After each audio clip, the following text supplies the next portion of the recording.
नमस्कार साथियों, मैं डॉक्टर राजीव सिंह और मैं अपने चैनल अनुभूति में आप सबका एक बार फिर से स्वागत करता हूं। और साथियों, आज हम बात करने जा रहे हैं एक दुखद मौत की जो अभी पिछले हफ्ते हुई एक कबड्डी प्लेयर बुलंदशहर के ब्रजेश सोलंकी जी की। सिर्फ अभी 20-21 साल के इस युवा प्लेयर ने रेबीज की वजह से जो है अपना दम तोड़ दिया। खबर अखबारों में आई, मीडिया में आई तो हर आदमी चौंक गया, डर गया।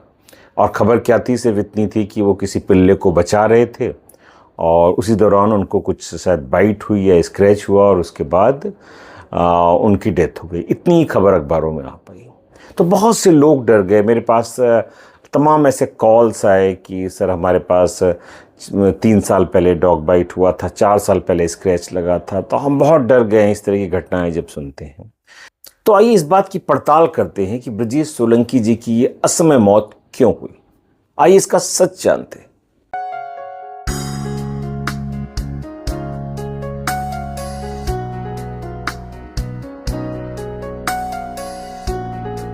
साथियों, इससे पहले मैं अपनी चर्चा को आगे बढ़ाऊं, मैं अपने सभी दर्शकों से, सभी साथियों से रिक्वेस्ट करूंगा जो लोग इस चैनल पर नए हैं या जिन्होंने अभी तक इस चैनल को सब्सक्राइब नहीं किया, प्लीज़ आप इस सब्सक्राइब बटन को दबाकर सबसे पहले इस चैनल को सब्सक्राइब करें। और अगर ये जानकारी पसंद आती है तो इसे ज़्यादा से ज़्यादा लाइक और शेयर करें। तो आज हम बात कर रहे हैं एक डेडली, एक फैटल जो जूनोटिक इन्फेक्शन है रेबीज़ के बारे में, और जो अभी पिछले हफ्ते घटना हुई जिसमें ब्रजेश सोलंकी नाम के एक युवा खिलाड़ी की रेबीज़ के कारण डेथ हुई, उस बारे में मैंने करीब 1-2 साल पहले एक वीडियो बनाया था जिसमें मैंने बताया था कि ये जो डॉग बाइट है उसमें तो जब हमें कोई डॉग काट लेता है तो हम तुरंत जाते हैं, अपना वैक्सीनेशन कराते हैं और काफ़ी हद तक हम उस बारे में अवेयर रहते हैं। लेकिन हमारे घरों के आसपास स्ट्रे डॉग्स रहते हैं और जब कोई फीमेल डॉग बच्चे देती है, वहाँ उसके पप्स हो जाते हैं तो बड़े क्यूट होते हैं, उनकी हरकतें बहुत अच्छी होती हैं। और ख़ासकर बच्चे जो उस कॉलोनी में या उस मोहल्ले में आसपास रहते हैं वो उन पप्स के साथ अटैच हो जाते हैं, उनको खिलाने लगते हैं, उनके साथ खेलने लगते हैं। और यही कई बार एक बहुत बड़े अनजाने खतरे का कारण बनता है। क्यों? क्योंकि हम लोग डॉग बाइट से तो होशियार रहते हैं लेकिन हम ये नहीं सोच पाते कि क्या कभी पप्स से भी रेबीज हो सकता है। तो इस बारे में मैंने एक अपना वीडियो बनाया था पहले भी, आप चाहें तो मैं उसका लिंक यहाँ पे शेयर कर रहा हूँ, आप उसे देख सकते हैं। अब हम इस बात से इस घटना की तरफ आते हैं। ब्रजेश सोलंकी जी के साथ क्या हुआ, करीब 2 माह पहले एक नाले में एक पप फंस गया था, एक पिल्ला फंस गया था। उन्होंने उसकी मदद की और उस पिल्ले को, जहाँ भी वो नाले में फंसा था, उसको उन्होंने उससे बाहर निकाला और उसी दौरान उस पिल्ले ने उनको बाइट कर लिया, काट लिया, जहाँ पर उनको माइनर सी ब्लीडिंग भी हुई। लेकिन उन्होंने इसकी परवाह नहीं की। दांत लगने के बाद भी उन्होंने सोचा एक छोटा सा पिल्ला है, उसने अनजाने में काट लिया होगा क्योंकि मैं उसको निकाल रहा था, वो डर गया होगा, ऐसा उन्होंने सोचा होगा। उन्होंने इसको बिल्कुल गंभीरता से नहीं लिया और उसके बाद उन्होंने ना कोई रेबीज की वैक्सीन ली, ना उन्होंने कोई प्रिवेंटिव मेजर लिया और लगभग 2 माह बाद उनको रेबीज के सिम्टम आने शुरू हो गए और उसके बाद उनकी दर्दनाक मौत हो।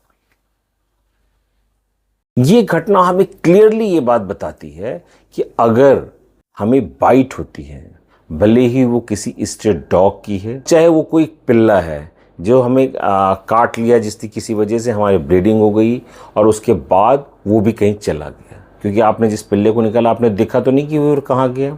तो कोई भी स्ट्रे एनिमल जिस पे आप नज़र नहीं रख सकते, जिस पे आप ये नहीं बता सकते कि क्या वो मुझे बाइट करने के बाद कितने दिन जिंदा रहा, वो कहाँ है, तो ऐसी किसी भी कंडीशन में अगर आपको बाइट होती है, वो चाहे 2 महीने का पिल्ला हो या एडल्ट डॉग हो, आपको अपना वैक्सीनेशन कराना मस्ट है। आप जितना जल्दी हो सके अपना वैक्सीनेशन कराएं रेबीज़ के लिए। और जो ये कैटेगरी 3 का बाइट होता है जहाँ पर ब्लीडिंग इंक्लूडेड होती है, वहाँ पर तो अब रेबीज़ इम्यूनोग्लोबिन्स को लेने की भी सलाह दी जाती है। लेकिन मान लीजिए आपने रेबीज़ इम्यूनोग्लोबिन नहीं लिए तो कम से कम वैक्सीनेशन तो जरूर कराएं। इसमें ये ना सोचें कि ये पप है इससे रेबीज़ नहीं होगा, ये हमारी गली का कुत्ता है इससे रेबीज़ नहीं होगा। हम उस डॉग को जिस पर नज़र रख सकते हैं, जो हमें पता है कि हम इसे देख सकते हैं कि ये कल कहाँ होगा, परसों कहाँ होगा, वहाँ पर आप जो है एक बार को कह सकते हैं कि भाई हम इस पर नज़र रखें। 10 दिन का हमारा ऑब्जर्वेशन पीरियड है। अनिश्चितता को देखते लिए सलाह दी जाती है कि अगर आपको कोई स्ट्रे एनिमल काट लेता है वो डॉग हो सकता है, वो कोई पप हो सकता है, वो कोई कैट हो सकती है, वो कोई मंकी हो सकता है, वो कोई न्योला हो सकता है। अगर इस तरह का कोई भी एनिमल बाइट आपको स्ट्रे एनिमल का होता है तो आपको रेबीज वैक्सीनेशन कराना ही कराना है। सबसे पहला काम, आप जाएं और उसी दिन रेबीज का वैक्सीन लें और उसके बाद आप 3rd डे लें और फिर 7th डे लें। 3 डोज लेने के बाद अगर आप उस एनिमल को पाते हैं, अगर आप देखते हैं कि अरे वो एनिमल तो मुझे मिला, आज 10वें दिन भी वो पूरा हेल्दी है, आज 11वें दिन भी वो हेल्दी है, तो आप अपने वैक्सीनेशन को ब्रेक करते हैं।